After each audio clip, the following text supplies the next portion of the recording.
Assalamu alaikum. Correction de l'exercice numéro 8, TD 1. Donc ce problème consiste à étudier comment réagissent les intensités du courant et la différence du potentiel dans le circuit électrique suivant. Celui-là. En utilisant les lois de Kirchhoff, formuler et analyser le problème.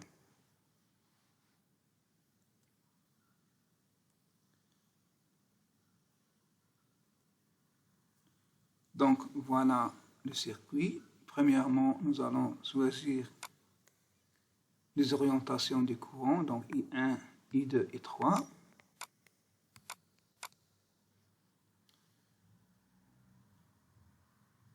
Dans les 3 mailles, on a 3 mailles ici. Voilà. Et on applique les lois de Kirchhoff. Donc, loi des nœuds.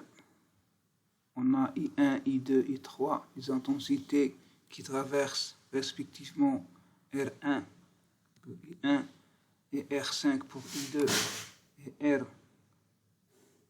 R6 pour I3.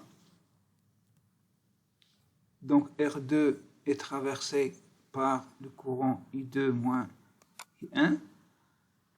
R3 est traversé par le courant I3 moins I1. Et enfin R4, cette résistance, est traversée par I3 moins I2. Voilà la loi des nœuds. Ensuite, la loi des mailles. On a la première maille, donc on a R1, I1 plus R3, I2, I1 moins I3 plus R2, I1 moins I2 égale à 0. La deuxième maille, R2, I2 moins I1 plus R4, I2 moins I3 plus R5, I2 égale à V. La dernière, on a R3, I3 moins I1, donc ici en facteur, pardon, plus R6, I3, plus R4 en facteur de I3 moins I2 égale à 0. On peut formuler ces équations sous forme matricielle. On obtient le système suivant, ou bien la matrice, donc la matrice des résistances, fois l'intensité, fois le potentiel. Analyse. Donc la relation matricielle R égale à V généralise la relation scalaire pour N égale à 1, R égale à V, le cas d'une seule maille. Deuxième remarque, la dimension du problème ici 3 correspond aux 3 mailles du circuit. Le problème est linéaire, dépend linéairement entre intensité du courant et le potentiel. Troisième point, la matrice R est symétrique.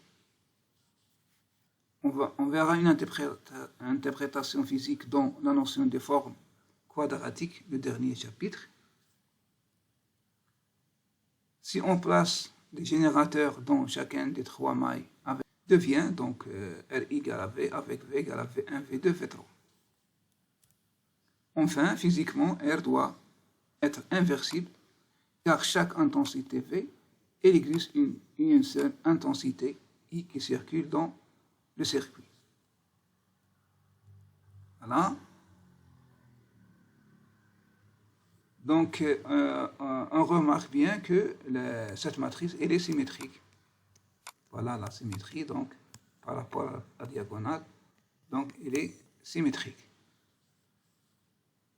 Donc, elle a 0. On trouve donc I égale à, et en réservant ce système-là, on trouve que I égale à V sur 4, V sur 2, c'est-à-dire que I1, I2 et I3. Voilà.